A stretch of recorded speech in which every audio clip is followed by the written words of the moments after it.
Welcome back to another edition of Just an Opinion. Today, I'm going to discuss the short-lived TV series My Two Dads. You can count on me, no matter what you do. You can count on me, no matter where you go. The 1980s was full of unconventional nuclear family sitcoms. Some had a housekeeper to round out the family unit, others used a robot, or even an alien. But in this example, we have two fathers. The show ran from September of 1987 through April of 1990, airing 60 episodes on the NBC network. Nicole, what if there's an emergency, huh? Look, I can actually reach the telephone. I can even pick it up and dial it. Honey, you are still a kid. The premise of the show saw former best friends Michael and Joey both awarded custody of daughter Nicole that they never knew existed. Congratulations!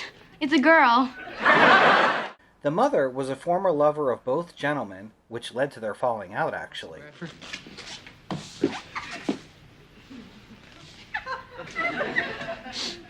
13 years later, you still wear high karate? Wasn't bad enough I had to share it with you when she was alive, huh? Her last will and testament being that they both take care of Nicole, but not revealing who the true father is. Yeah, you kind of have to forget that paternity tests existed, but hey, it's a fun show.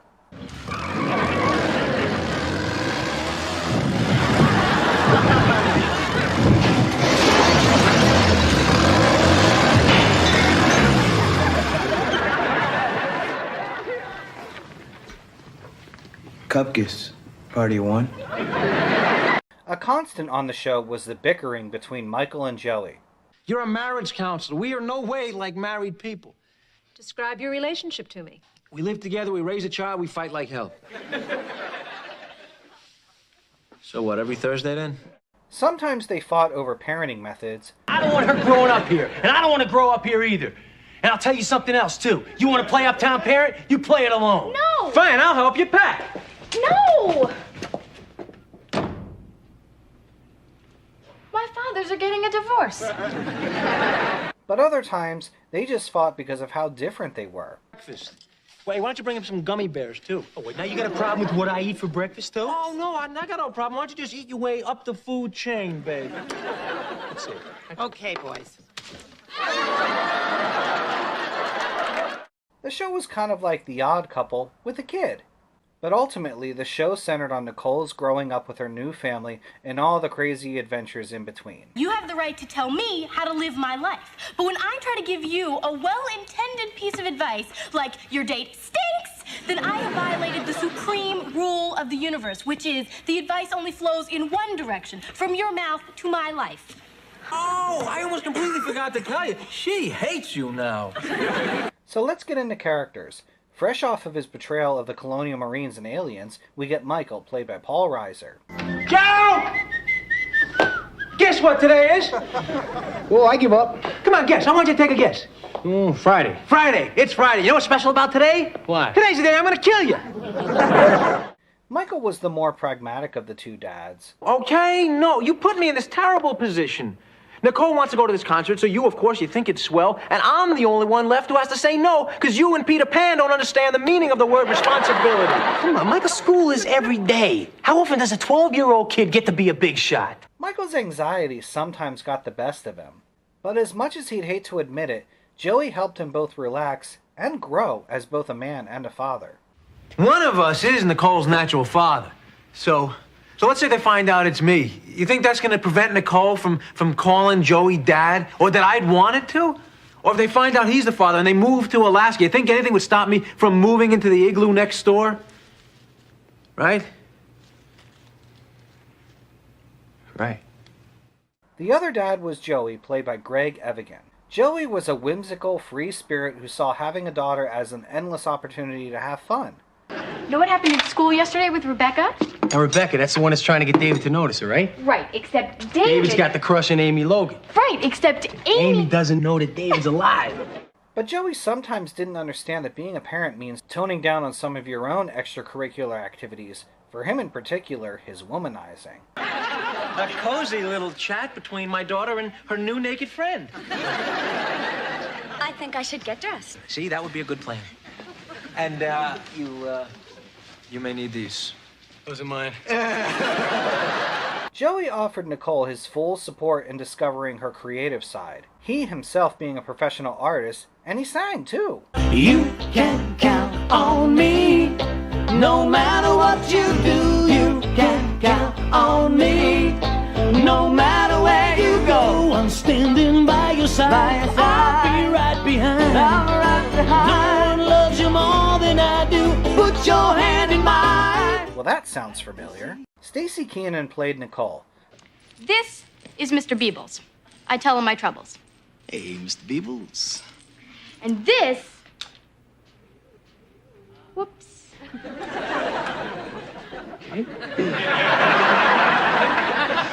12 is a difficult age.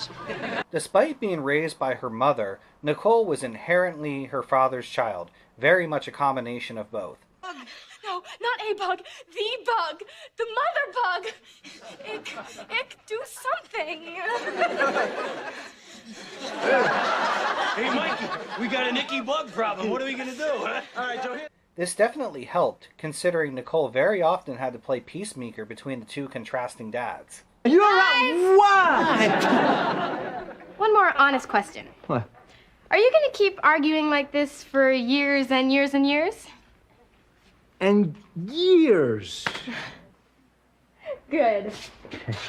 Hit the showers.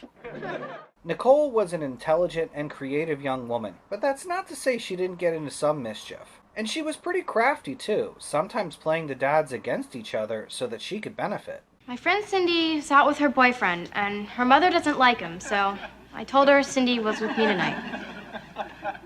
So? What do you mean, so?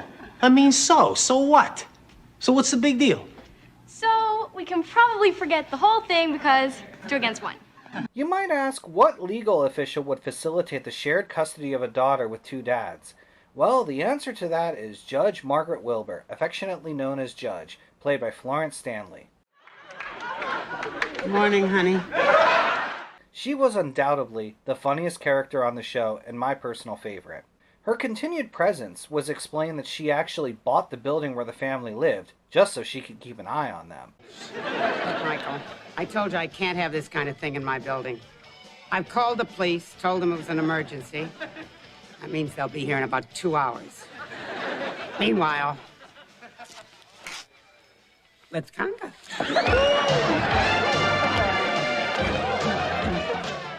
And she was quite the landlord. Don't play basketball in the apartment.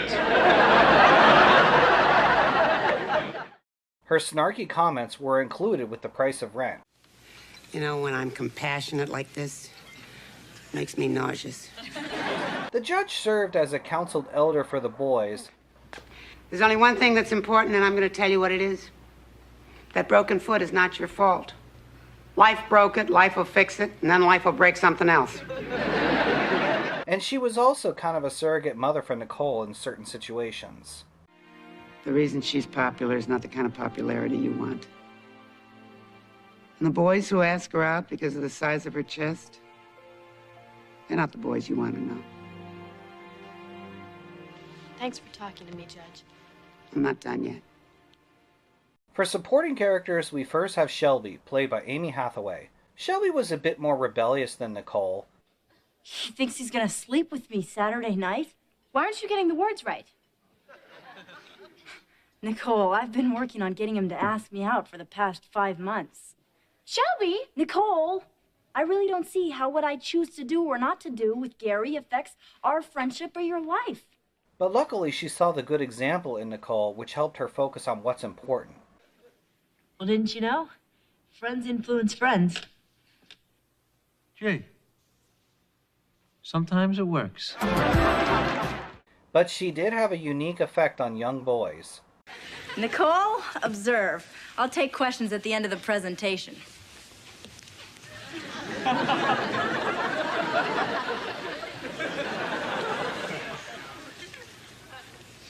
I'll buy you a house. Now I swear I saw something like this somewhere else. No guy can resist a flirtatious little kiss. Oh, boy!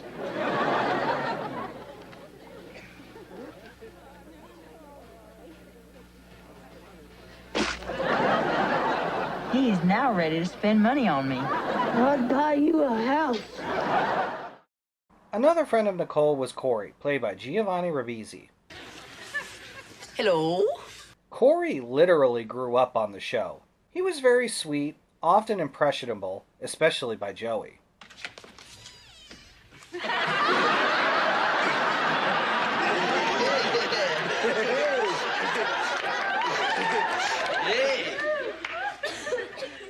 He started out as Nicole's spin-the-bottle interest. Do you think you ever will be ready? Someday. When? As soon as she is, you'll be notified through your attorney. But eventually he was friend-zoned when Nicole developed feelings for Zach, played by Chad Allen. I miss Nicole so much. There wasn't too much to Zach. He was just kind of the heartthrob of the show. He had some funny scenes with Corey. Why do I do those things I do? Hey!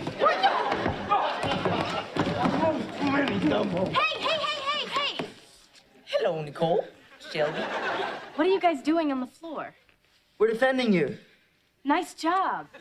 But I can't think of much substance with his character other than one episode where Michael briefly dated his mother. So I had a talk with her. And I told her that if she wants to ruin her life, and mine too, fine. But stay away from my friends. And finally, we have Klawicki, played by Dick Butkus. His character was, surprise, surprise, a former football player and now restaurant owner. The restaurant being a local hangout for kids where he offered advice over milkshakes. Let me tell you the story. No!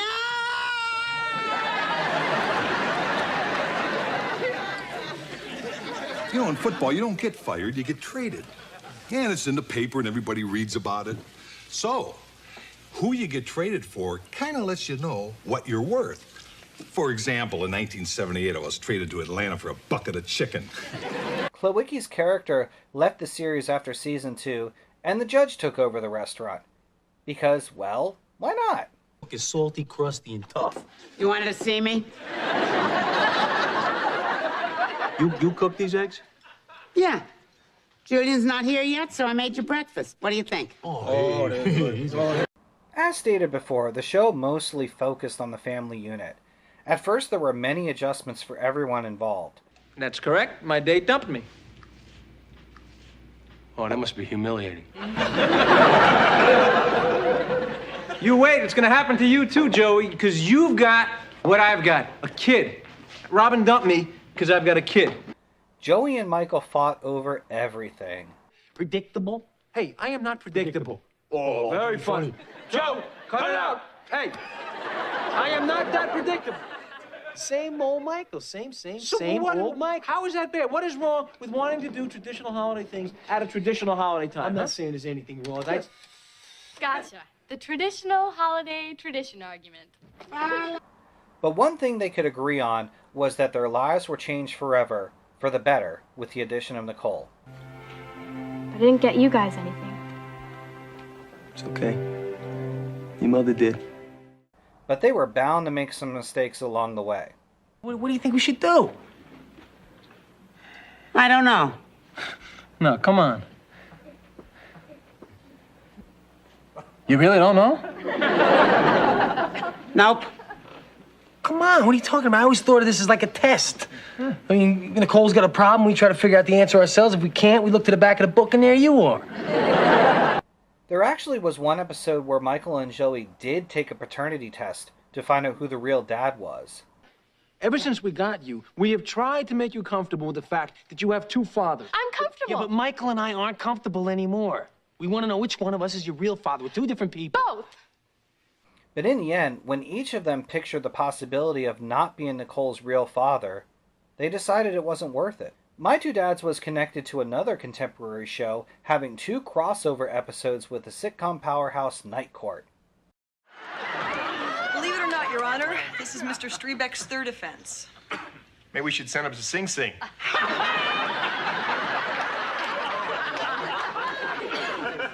You are one big doofus. Thank you, ma'am. Well, it made sense with the judge and all. Whoa, don't. Bull! Dan didn't mean it when he said to stuff Judge Wilbur in the mail chute. Oh, Fielding. I am gonna get to hang somebody. And one episode even had the makings of a backdoor pilot that would have focused on Corey, his troublemaker brother, and his mom's budding romance with Klawicki. Since we're already here, why don't we, all have dinner together? Yeah! No! Lousy idea. Why? Because you and Mom got to get home, and me and Mr. Klawicki got work to do. Actually, it's kind of a slow night. But that show never got off the ground.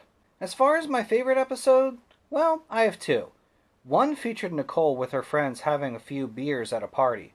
I detect the undeniable bouquet of Listerine, enhanced by the spicy nuance of Banaka, intertwined with 30 to 40 Tic Tacs. Yeah, just enough to cover that unmistakable, one-of-a-kind aroma of, what do you call that? What do you call that? Beer. Michael and Joey decide to go with an object lesson. At first, everything is fun and silly. 2 drinks, I get very charming. I get into my Clark Gable personality thing, which no woman has ever been able to resist. Don't breathe near me. See? What's the matter with this? I like having fun like this. Hey, that's the attraction, Nick. But as more alcohol is consumed, Joey and Michael lose their inhibitions and their common sense with almost disastrous results. That's it, Joey. Give Roy the keys. You did a very good job. You don't know what you're doing anymore. Now sit down. You're angry when you're beautiful. Stop it. Stop it, damn it. I'm talking to you. Hey, don't screw up. How's the lesson going, Judge? Just put him down anywhere.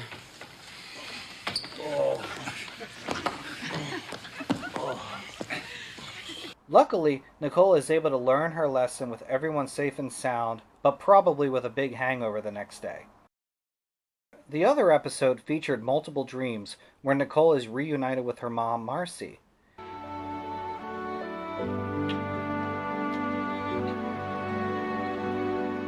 Mom?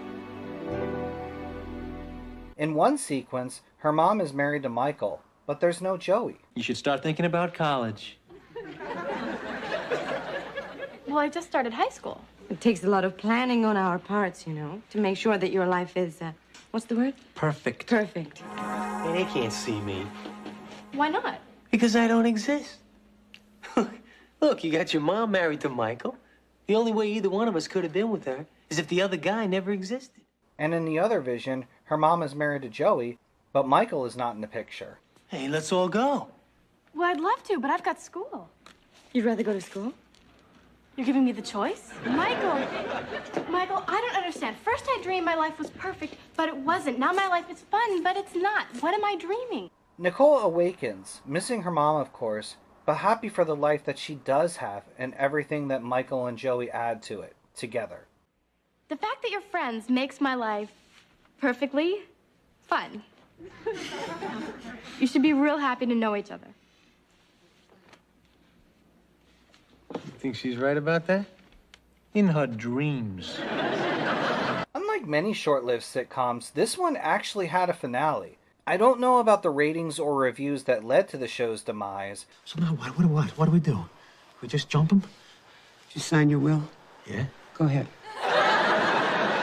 But the ending comes when Joey makes the decision to move to San Francisco to be with a woman he's been madly in love with for about 2 to 3 episodes. You found a woman to love. It's about time, you bum. Yeah, what about that girl up there, huh? I can't leave her. Of course not. You and Michael will work something out. It was abrupt, but it still had its tender moments and was a proper final episode. You're the best thing that ever happened to me in my whole life. And I ain't never letting you go.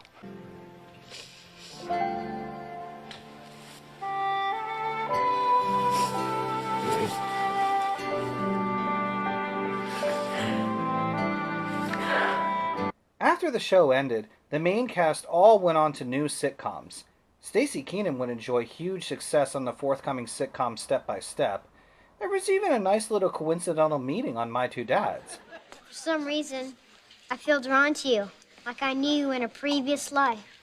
Which would have been what, 6 years ago? I'm talking to the lady.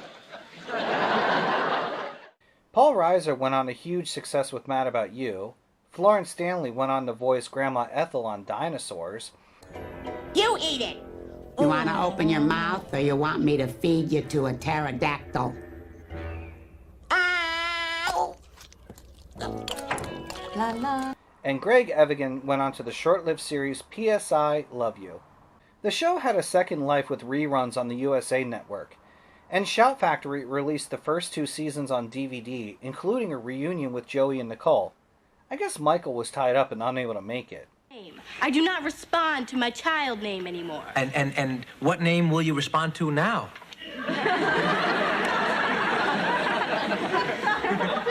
You may address me as Sigourney. This is a great show, and I do recommend it. Luckily, it is available, the whole series that is, on Tubi, for now. Nobody could even look at me without smiling.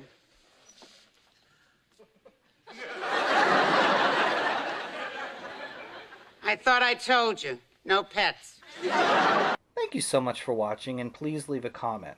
I'll be back soon, but next time I'm going to review my top 12 sitcom camping episodes. I hope you check it out.